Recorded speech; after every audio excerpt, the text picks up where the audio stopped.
Among the issues I've listed on my website under the headings Economic Growth, Greater Security, and Protecting Freedoms, not surprisingly, questions pertaining to immigration and multiculturalism are most frequently asked of me when I'm out campaigning and meeting people in public settings or in private venues.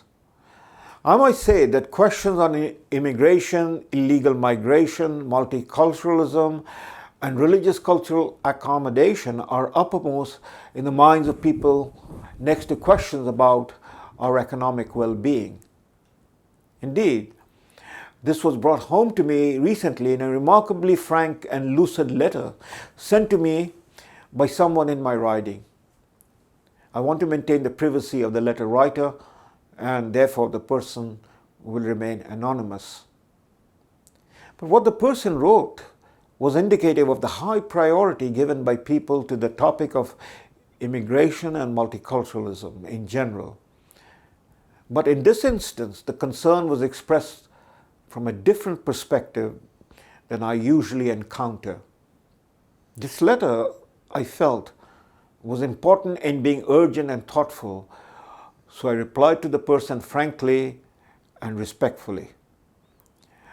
I want to share this with you because I believe this letter helped me to focus my own thoughts on the subjects in a manner that could be useful in the debate that are already underway, irrespective of how they're reported, distorted, or abused by the mainstream media.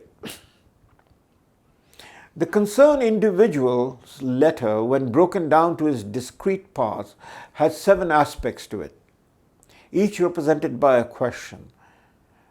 And accordingly, I will address them as I have when I replied. So let's begin. Let's look at the first question.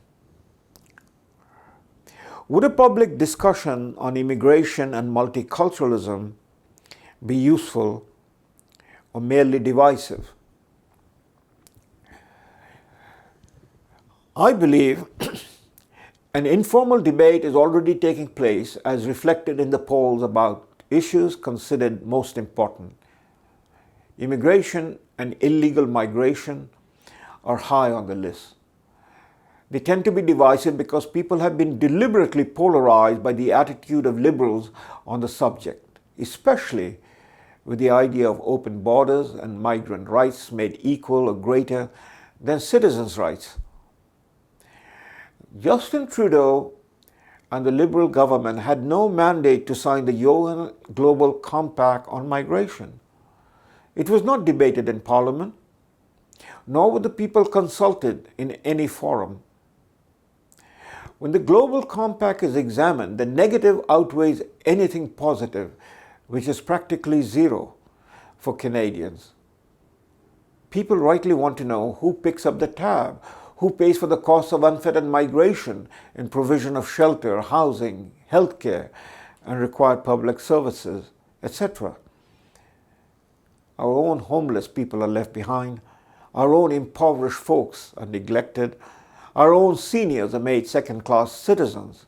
So yes, I do believe a respectful debate would be helpful in undoing a lot of the divisiveness that surrounds these issues. Getting to that point will take determination, but even if we were to embrace the boundaries of political correctness, lies about concerned Canadians, about the Conservative Party, and about our leader, Andrew Scheer, would regardless continue to be spread. One might wonder who created the atmosphere where good people are routinely falsely labeled as anti-immigrant, as racist, and as Islamophobes, in a dehumanizing display of ignorance, reminiscent of what one would expect from actual racists chanting hateful slurs. They won't have to wonder for long because upon reflection, they will quickly realize that smearing their opponents has become the go-to strategy for Justin Trudeau's Liberal Party when they lack convincing arguments to defend their questionable policies. But the fear of unfounded insults and accusations should never dictate public discourse in a healthy democracy. Moreover, allowing the unsavory tactic of crying wolf with racism dilutes the meaning of the word and is offensive not only to the subjects of the insults, but to those who actually experience racism and discrimination. Likewise, Islamophobia, the ludicrous term concocted by Islamists and their big brother Justin Trudeau's Liberal Party, is a terrible insult not only to the concerned Canadians who find themselves on the receiving end of these attacks, despite having no hate for Muslims, but also to the millions and millions of Muslims who have been targeted and murdered by Islamists for their quote-unquote Islamophobia of the Islamists, fundamentalist aspirations. I'm proud of Andrew Scheer and the Conservative Party for not letting political correctness get in the way from standing up against Motion 103 and the agenda surrounding that intentionally ambiguous and divisive word. This was the perfect example where a public discussion on a sensitive topic led to a major public opinion victory which would have prevented the divisiveness stemming from that motion, if not for the Liberals' decision to pass it despite it being supported by only 14% of Canadians at the time of passing. Let's take the next question. Will such debates move people toward a reasonable middle ground or to the fringes? Canadians are a generous and open-hearted people, accommodating and fair-minded, and most of us have an immigration family history, so the notion that Canadians would be drawn to the fringes is most improbable.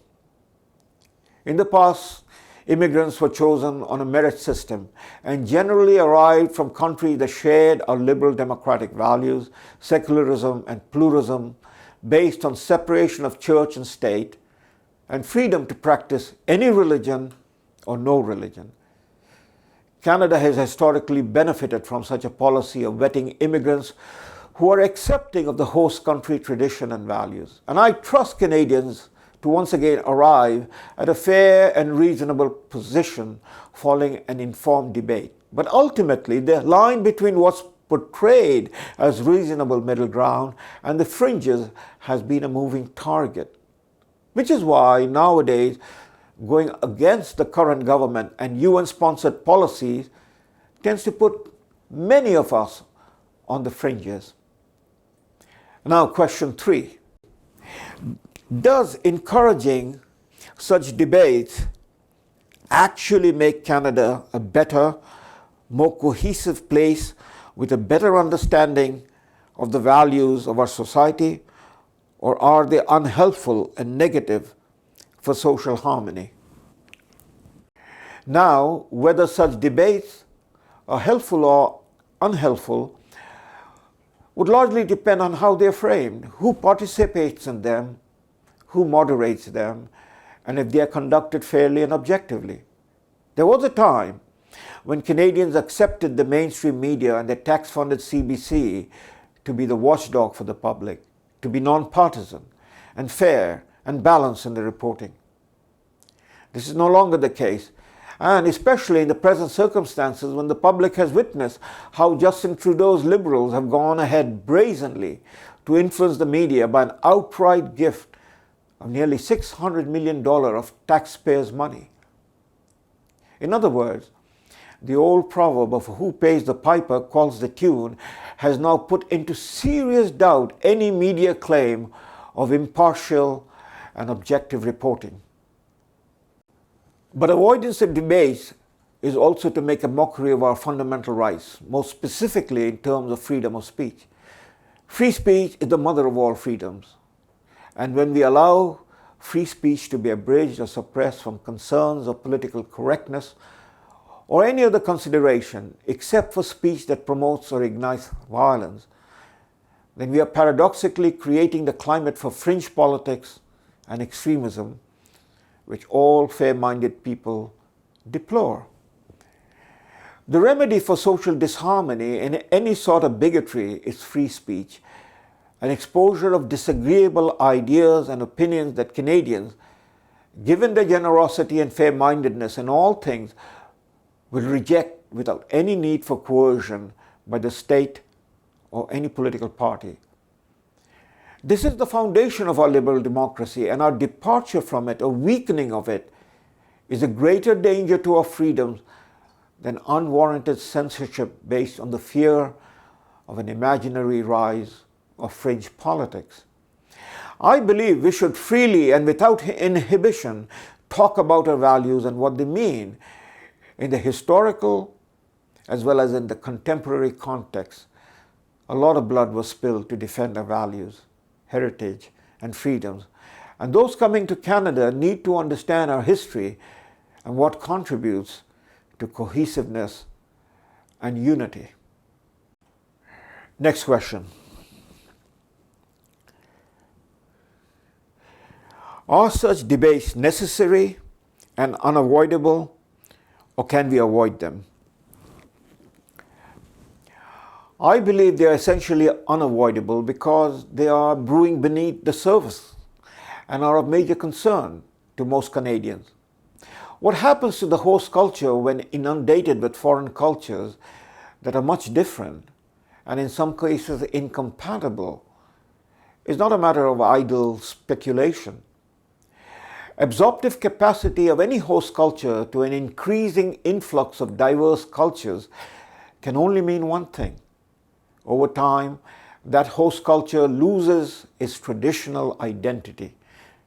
Preserving one's cultural inheritance is a natural, healthy instinct among people, bonded together in a country they've built over time. Show me a host culture that is not resistant to an influx of foreign cultures that are not respectful of the host culture, and I will point out to you that host culture is then irredeemably lost. Moreover, multiculturalism assumes all cultures are equal and can be treated as separate entities, like a society made of separate silos or cultural islands, which we often refer to as communities or communities within communities, and always using a hyphen to describe them.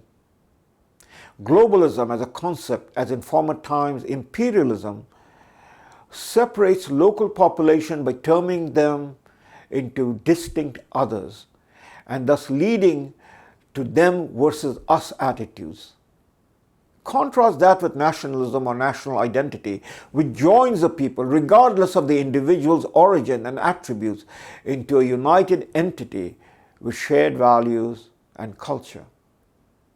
Consequently, Canadians who are skeptical of liberal policy of open-ended immigration and of its intent in accepting UN Global Compact on migration are not anti-immigrant or racists. Instead, they are rightly concerned about their inherited culture, which they treasure with pride and for good reasons, because people from the rest of the world want to come to Canada to enjoy the benefits of a culture that Canadians have built in making their country one of the most envied countries in the world.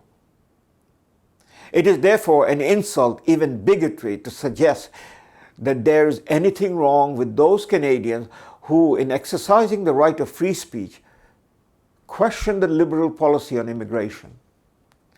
It is Justin Trudeau who is fomenting deliberately divisiveness of the sort we have not seen among Canadians in our lifetime. We must not deceive ourselves by berating effects without recognizing their causes.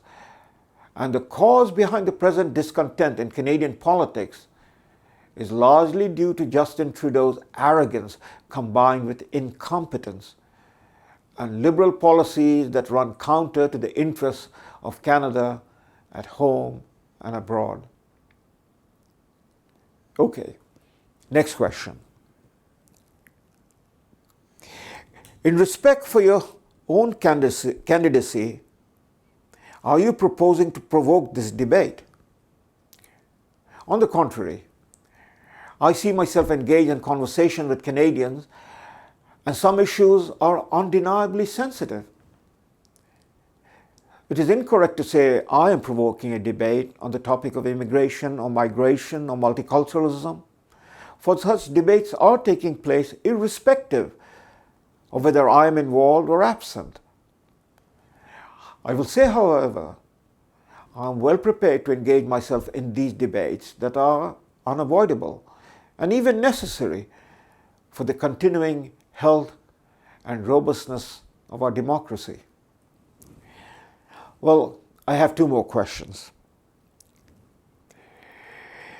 If these debates are unavoidable, then given your academic background and personal history, are you in a position to assist in the making of a logical, sensitive, tolerant, live and let live Canadian society that we will accept and defend? I believe so. Yes. I have written about these issues. My book on multiculturalism, one reviewer called A Love Letter to Canada and the West. I was surprised by those words, and on reflection, I felt the reviewer had done justice to my book by describing it as a love letter to Canada. The principle live and let live is the hallmark of a good society, and a liberal democracy such as ours is a good society. This principle is also a derivative of the golden rule of treating others as one wish others treat one. It is only in a free society that the golden rule truly works. Whenever and wherever coercion is involved in the name of the golden rule, freedom is abridged and a mockery is made of the golden rule in its name. We are then in Orwell's Animal Farm. I am afraid that if Liberals are given another mandate in the 2019 election, we will be sliding further in the direction of Canada turned into a Liberal version of an animal farm. And finally, the last question. Are you prepared for any firestorm resulting from such debates? I'm doubtful of any firestorm generated by Canadians as a result of freely and openly discussing issues, however sensitive they are. If there's any firestorm, it will be fake, contrived, and insulting to Canadians who are by nature and tradition, as I have stressed, a polite, generous, accommodating people. Moreover, I'm a member of the Conservative Party, and the tradition of the Conservative Party going all the way back to its origin, and Canada's founding father, Sir John A. Macdonald, is one of inclusion, of embracing immigrants and respecting their aspirations and their contributions in the unending process of making and then preserving Canada as a good society, with the founding values of peace, order, and good government are cherished and protected. Sir John A. was himself an immigrant, a child brought by his immigrant parents from the land of his birth, Scotland, to becoming one of the greatest statesmen of his time and to go into history books as one of the few individuals in modern history who actually brought about the birth of a nation.